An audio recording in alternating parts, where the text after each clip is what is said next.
talk about the options that parents have nowadays if they want to help their child, remove the fears and play with more confidence, become the leader in their team. A lot of parents I see, they try to ask, cost per session, how much is per session. They try to find what I call the McDonald's mindset coaching. Go to McDonald's is because you're hungry, right? There's a problem there. You're hungry.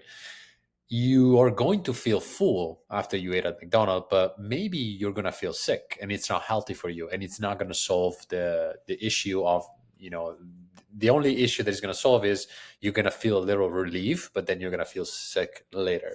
So the McDonald's mindset coaching is, has no effect most of the time, and they're cheap solution. And there's a reason why they're cheap, right? So when you go to eat to a steakhouse, it's expensive because they treat you well. The experience that you have, the value that you have, the quality of the food is superior.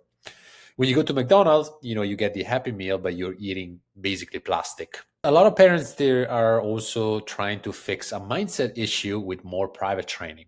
And it's like going to the doctor, say, doctor, I have a cough. Oh, let me give you this,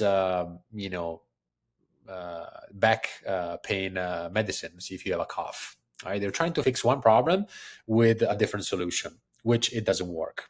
Technique is amazing. Kids need to work on the technique, but it's not going to solve the main issue. Sport therapists, they charge you by the session, and sport therapists, they are like dentists.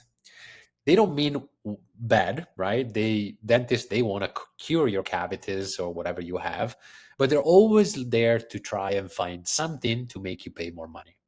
Sport therapists, sport psychologists, they are the same. And also they're doctors, so they use very complicated words that kids don't understand. But most of the thing is they want to sell you more session. The more you stay, the better for them, not for your child. And then we have on the other side, our program, we don't want for you to continue. I mean, we want you to continue to, continue elevate them.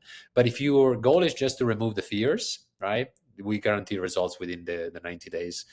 Or we continue working for free, which it never happens when the child does the work. And as a result, we have 500 plus testimonials. I think we have 400 more than our second competitor, or maybe 450.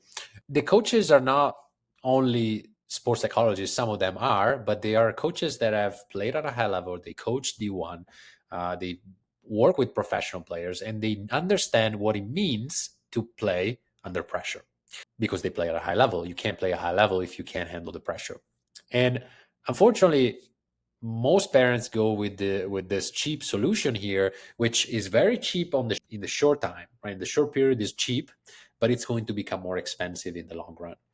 Meanwhile, here it seems more expensive in the short term, but it's going to become cheaper in the long run because they get scholarship, they get professional contracts, they become a leader in school, soccer, in life. So in the long run, it pays multiple dividends, but it's more expensive in the short side.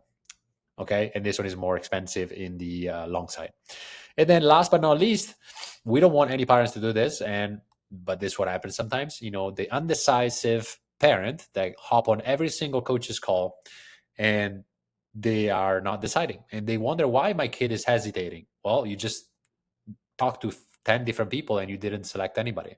Despite seeing 500 plus testimonials, you're still looking for the problem instead of, let me just do this, let me go for it, and then their life and their kid's life will change.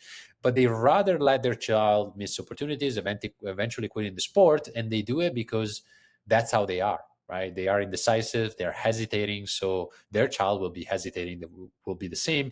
That their child, with time, they will outgrow it, which is not. So hopefully nobody does this, but those are the three options that we see most of the time. Like, which do you think is best for your son or daughter?